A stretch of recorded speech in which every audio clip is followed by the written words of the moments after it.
Como ustedes saben, es como el termómetro de los almaceneros, ni más ni menos que la provincia de Buenos Aires. ¿Qué cambió después? ¿Cambió algo en el mundo de la economía real? Digamos que octubre fue un mes de mucha incertidumbre, ¿cierto? Un mes También en el almacén. ¿Viste? Era como que uno veía a la gente la preocupación. Después, ya noviembre es como que tal vez los resultados de las elecciones, otra vez las cosas se empiezan a tranquilizar. Los precios relativamente se mantienen. Hay algunas empresas siempre, José, que bueno, que intentan enviar un aumento. ¿Quiénes son los pícaros? Contanos. Mira, hay una empresa con nombre de mujer, de café, ¿está bien? Empresa con nombre de café. Alfredo, ayúdame. Rosarina. Sí, Rosarina. Ahí está. Sí, café y té. Café y té, 5 minutos. digamos. Esto para que estén despiertos. Bueno, es dueña de las dos empresas de café, la otra que es una señora morena, ¿no es cierto? Sí, ahí está. Bueno, esa empresa el otro día me envía un aumento. Me envía una lista que es interminable. Entonces le digo, haceme la gauchada, decime cuánto es el aumento. Entre un 5 y un 10%, el Chiche me dice. Pero, ¿vas a poner un 10% al café cuando comienza el verano y ya se cae el consumo? Me dice, quédate tranquilo porque ya estamos negociando los descuentos. Porque ellos saben de que la mercadería intenta el aumento, pero la gente no la compra. Y a ver, dame otro nombre así enigmático de los tuyos. Que necesitamos que la gente que lo está mirando muy despierta y dice, mi vieja seguro lo sacó. Bueno, también el tema de lo que es, hay un pan lactal que siempre lo tengo ahí como bandera, ¿no? El mexicano, ¿no? Que tiene un osito muy simpático. También, este pan nos envía un aumento de un 7%. 7% reflejado en el pan lactal de 600 gramos sale 6.700 pesos al público. La verdad es que la última vez le trajeron a Bauducco como represalia. Bueno, pero es una preocupación del ministro de Economía. El costo del pan lactal es uno de los dos productos que sigue consumiendo. Si tenemos empresas pymes que hay por todo el país, que ese mismo pan lactal de 600 gramos lo podemos vender entre 2.000 y 2.500 pesos. María, ¿hay algún tipo de razón para que esto ocurra? Bueno, primero, una aclaración. El pan lactal, justo estaba mirando en el INDEC, la apertura, más allá que en CIT, por ejemplo, nosotros relevamos los precios todos los días y la inflación. Estaba mirando los datos cerrados de octubre que salieron a mediados de la semana pasada y uno de los rubros que en octubre subió más fue el pan de molde, justamente. Ya en octubre, porque él dice ahora en noviembre de nuevo. Siempre nos miran los de esa compañía, ¿no? No, yo no estoy poniendo marca, te estoy hablando en línea genérica, el pan de molde en general. Mira, la realidad es que, en definitiva, la inflación está claro que tiene que ver con la pérdida de poder de compra de nuestra moneda, o sea, un exceso de oferta de pesos respecto de la demanda. Es verdad que en este proceso preelectoral y sobre todo desde las elecciones de septiembre hubo una enorme dolarización. No hay cepo para los individuos, la gente pasaba y la conducta en un contexto de no cepo, que parecía que, o la mayoría del mercado creía que iba a pasar algo con el tipo de cambio, la gente pasó a dólares. Eso significó menos demanda de pesos y menos demanda de bienes y servicios, ¿no? En la época, por ejemplo, del kirchnerismo con el cepo y la brecha, el miedo al peso y sacarse encima el peso era comprar cosas, porque no había otra alternativa, ¿no? Entonces, en ese comportamiento, o sea, en algún momento lo ves, o lo ves con la brecha, o lo ves en la demanda de cosas que la gente normalmente no compraría y que también generaba, digamos, veías inflación, y hoy lo que estaba pasando era esto. Entonces, hoy no hay un contexto de aumento de costos que justifique aumentarlo. Cada uno es libre de hacerlo. El tema es si después la demanda lo convalida o no. Ahí está. Y en la medida...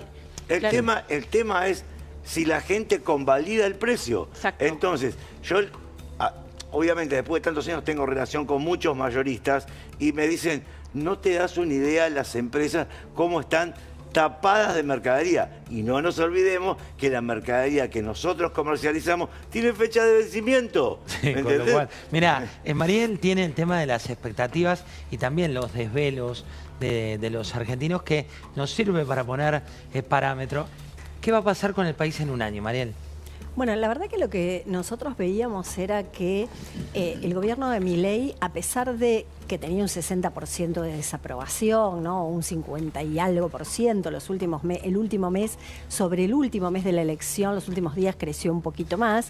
Lo que veíamos era que las expectativas se habían caído, pero no tanto tampoco. Entonces, y esto lo que nos llamaba la atención era que cuando la gente te decía, tuve que cambiar mis hábitos de consumo, tuve que hacer ajustes, ¿no? En el último año, vos le preguntabas, bueno, ¿y cuánto tiempo le daría al gobierno para que esto cambie, ¿no? Y que usted pueda sentir esa mejora en su bolsillo? Y un 60% de la gente te decía entre año y año y medio, que es mucho. Es un montón. Y eso es el capital que tenía el gobierno, ¿no? Un capital de decir, paciencia. Bueno, paciencia. La paciencia normalmente viene de la mano de la confianza. Si la gente cree que estás en el buen camino, te sigue dando tiempo. Bueno, era mucho y eso pasaba antes de la elección y antes de saber el resultado. Nosotros ahora estamos en campo justamente, no tenemos los resultados de noviembre todavía, probablemente haya crecido, también lo vemos en el índice de confianza del gobierno que la última semana, también antes de la elección, los últimos 3 días también había crecido. Bueno, eso es lo que necesita el gobierno, un poco de paciencia y un poco de, a pesar de que sabe que hay mucha gente que está tocando el límite, ¿no? Bueno, ahí hay un punto para hablar, y también hablábamos de gente que está tocando el límite, y quien apareció, Pablo, y quiero compartirlo con vos, fue Fabiola Yáñez, ¿no? Volvió en la mesa de la querida Mirta Legrand. Mirá lo que decía.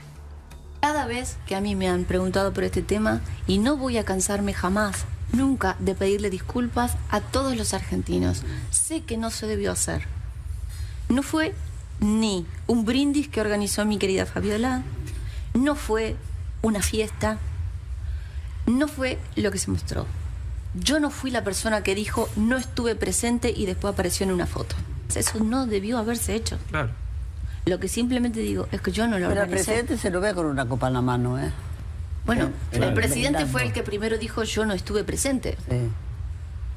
Y después el presidente fue el que dijo mi querida Fabiola hizo tal cosa. Mi querida Fabiola, que apareció mucho más sólida discursivamente. Hablamos de la foto que había sido publicada en su momento por la pantalla de La Nación Más, con la firma de Guadalupe Vázquez en su momento. Sí, y además cada vez un poco más empoderada, como vos decís, y ir a la mesa de Mirta Legrand, no solamente por la anfitriona que te dispara. Bueno, de hecho le dijo, no pude enterrar a mi hermana, terrible, ¿no? Pues fue justo en ese momento. Sí, en la mesa estaban así, ¿no? Claro, pero además había periodistas, había otra gente que también le decía cosas, ¿no? El tema le arruinó el duelo por Dylan a Alberto Fernández, y la cautelar que puso para que no hablen del tema no funcionó. No funcionó para nada. ¿Y crees que hay un cambio también, Pablo, de época que empieza a salir, no sé, en este caso Fabiola, salió Alberto Fernández que dio una entrevista donde se plantaba, la vimos a Cristina bailando el día de la elección? ¿Qué pasa por ahí? Y lo que se está acentuando me parece que es un poco lo que yo llamaría la chimentización de la política, ¿no? Es decir, antes la política eran ideas, eran discursos, eran medidas, ahora va un poco el cotilleo, la anécdota y el escándalo, ¿no? Porque en este caso hay un tema de alcoba, diríamos, también, ¿no? Bueno, además violencia de género. Se mezcla, todo tiene la misma estándar, ¿no? Hablas de violencia de género, de golpes, pero también hablas de pronto del brindis en Olivos, o hablas de, bueno, si ella viene a trabajar, o la echaron de España o no. Toda esta discusión de escándalo que debería ser a puertas cerradas, bueno, frente a todos, ¿no? Bueno, una discusión, Fernando, que también se da en el terreno de la economía real. Cuando uno va al almacén, ¿sigue siendo la relación de la familia con el almacenero de toda la vida o no? Siempre, siempre. Ya, donde se habla, ¿de qué se habla en los almacenes? Tenemos acá la científica de datos, pero también, ¿de qué se habla en la calle? Digamos, en principio, vos sabés, José, que yo no tengo partidos políticos, ¿no? Banderas políticas. Entonces uno siempre pone el oído a todos, ¿no es cierto? O sea, yo digo, lo tenía que preguntar, y yo digo, hay clientes que del primer día que ganó Milei ya quería que se vaya, ¿no es cierto? O sea, el primer día, o sea, ya lo daban por perdido. Pero también hay gente que cree en esto, que la verdad, no sé, nosotros como comerciantes hemos vivido una inflación que era imposible de alcanzarla. O sea, teníamos que llenar los depósitos, la gente tenía que ir lo más pronto posible al hipermercado a llenar el changuito porque al otro día aumentaba. Bueno, eso se terminó. O sea, hoy la inflación que tenemos, ¿cuánto dio desde comienzo de año hasta hoy? ¿Cuánto? 26 puntos más o menos. Sí, para el año que viene se estiman 19,3. Bueno, en un mes, en el 2023, llegamos a 25 puntos.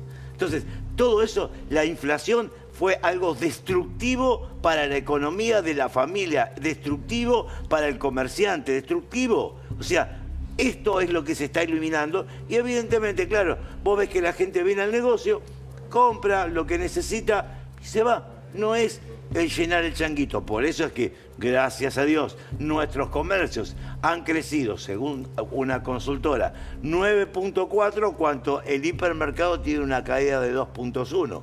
Entonces quiere decir que, evidentemente, la gente ya no necesita salir a hacer esa compra compulsiva. Vos sabés que, mira, ahora les voy a contar un dato de esto que dice Fernando, pero antes les vamos a compartir lo que dijo el presidente de la Nación, Javier Milei, el viernes en Corrientes respecto de la inflación. Mirá. Frente a esa caída de la demanda de dinero, la tasa de inflación debería haber quedado absolutamente desanclada y, sin embargo, quedó oscilando en torno al 2%.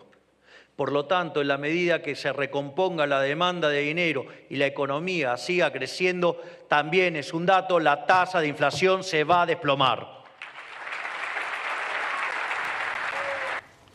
Bueno, un dato, Fernando nos hablaba del estoqueo. ¿Se acuerdan que hablábamos de la Argentina líder regional de inflación, líder mundial?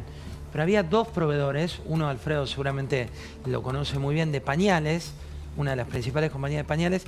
Éramos líder en stock de pañales y también papel higiénico, porque la gente, como decía, va a aumentar el precio. ¿Qué hacía, Alfredo? Sí, te estoqueas un montón, el negocio de las papeleras, porque de última de pañales, todo se vuelve, son pocos proveedores del negocio a nivel mundial y acá estaban funcionando muy bien, tuvieron grandes años, como decía Fernando, con los hipermercados, también todos los productos que se podían estoquear, la gente era una forma de protegerse, no podías comprar dólares, los pesos te quemaban, entonces lo que podías, si te sobraba un peso, lo volcabas a ese tipo de productos. Hoy es domingo, mañana lunes. ¿Qué hay que esperar, Fede, de la semana política? Bueno, el gobierno pasó a la agenda propositiva después del resultado electoral. Mañana va a seguir la ronda de Diego Santilli, el ministro del Interior, con los gobernadores. Estos cerca de 20 gobernadores que quiere el gobierno llevar para su lado y tener para aprobar distintos proyectos. Entre ellos, primero va a ser el de presupuesto que quiere llevar adelante a partir del 10 de diciembre con la nueva conformación del Congreso Nacional y en extraordinarias. Mañana se va a reunir con dos gobernadores más, como te decía, Esdero de Chaco y Bereltinec de Río Negro.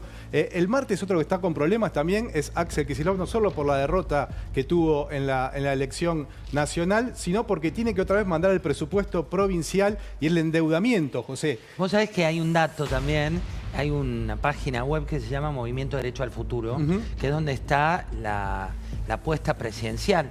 Se quedó el calendario trabado el 7 de septiembre. Bueno. No se corrió de la noche gloriosa peronista. Claro. Vos te metés ahí, está el 7 de septiembre, nada pasó después. Bueno, hay que ver qué pasa con la interna, con el kirchnerismo, con Cristina Kirchner, porque el año pasado, recordemos, la Cámpora le bloqueó el presupuesto al gobernador y ahora, obviamente, mañana, el martes, tiene que sacar dictamen del presupuesto y el endeudamiento, que es muy importante para los municipios asfixiados en la provincia de Buenos Aires, y hay que ver qué pasa el martes y qué actitud toma Cristina Kirchner en este caso. Y también, para prestar atención, el miércoles va a estar el presidente también en Corporación América y el jueves va a seguir una nueva audiencia de la causa Cuadernos, que a partir de la semana próxima, después de tanta insistencia y tantas quejas, va a tener 2 audiencias semanales con la queja del tribunal, que sostiene que obviamente faltan vacantes y le falta infraestructura para llevar adelante este proceso, pero a partir de la semana que viene será martes y jueves 2 audiencias por semana. Mañana un poco de oxígeno, Andrea Bocelli va a estar en el Colón, ¿no? Que se necesita un poco de música entre tanta información. Alfredo, ¿qué es lo que viene el título en materia de negocios? Sí, te digo, el gran tema es el acuerdo que se anunció con Estados Unidos. Ahora se van perfilando los ganadores y perdedores. Hoy Martín Redar Cuadrado, el expresidente del Banco Central, hablaba muy bien de un acuerdo desbalanceado pero prometedor. Dentro de ese contexto que no se sabe todavía la letra chica, hay ya un par de sectores ganadores. Claramente ganador el sector de la carne, que le aumentan el cupo que puede ingresar a Estados Unidos sin arancel. Las citrícolas, se aumentó mucho el precio de las acciones de las empresas citrícolas porque también se habilita para todo lo que sea alimentos un potencial grande de Estados Unidos y los consumidores. El último grande, vos tenés algunos rubros, por ejemplo autos, que se van a permitir ingreso de autos de Estados Unidos, o el tema de medicamentos, que va a haber cierta liberación de patentes que va a redundar, se espera, en precios más baratos, por lo menos en algunos rubros para los consumidores argentinos. Pero tenemos también el costado limón, ¿no? No todo es costado perdedores también. ¿Qué pasa con los perdedores? Sí, perdedores, claramente. Los laboratorios, esto, el tema de las patentes. El lobby, los laboratorios está que arden. Sí, digo, los laboratorios nacionales históricamente es un sector muy fuerte en la Argentina, a diferencia de lo que pasa en otros países de la región. Lo que te da el dato positivo, si se quiere, es una industria, producción nacional. El dato que se le critica, los precios de medicamentos en la Argentina son, en términos comparativos, en la región siguen siendo altos. Las avícolas argentinas se comprometen en un plazo de un año a habilitar ingreso de aves de corral. Acá las empresas avícolas, especialmente en una zona mesopotámica muy fuerte, y la salada como un símbolo de el tema de piratería en la Argentina. No es solamente la salada, pero hay varios circuitos que se abastecen de la copia, el fake, de mercadería ilegal, y que va a ser más controlado seguramente por el gobierno argentino a partir de este acuerdo con Estados Unidos. Me gusta que hayas unido a Donald Trump con la salada. Sí, sí. Eso, hay un punto de contacto. ¿No? ¿Qué opinas, Fernando?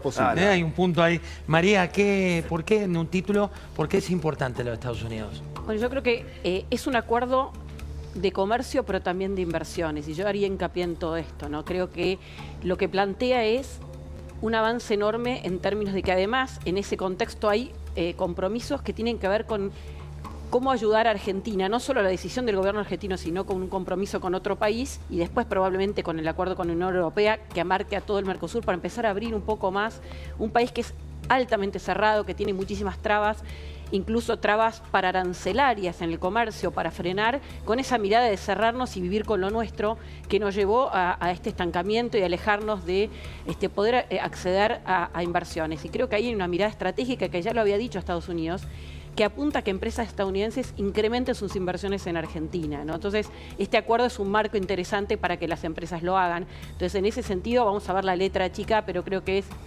positivo desde ese punto de vista. Obviamente hay que mirar los detalles de los sectores, pero también una mirada de perspectiva. En la medida que Argentina logre bajar el riesgo país, tener inversiones, también va a mejorar el costo argentino y no hay que desligarlo de las reformas que se vienen ahora para lo que es la producción local. Bajar impuestos, la reforma laboral, todo eso también es clave y no empezar a cerrarnos con trabas arancelarias para competir. Tratar de que podamos mejorar la competitividad desde las reformas que la propia Argentina pueda hacer, ¿no? Vamos a ir a un corte muy cortito de 3 minutos. ¿Te acordás de Sofovich cuando decía 3 minutos? Sí, sí. 2 minutos, 1 minuto. Ya volvemos. No, 3 minutos y ya venimos con la etapa de mañana. Dale.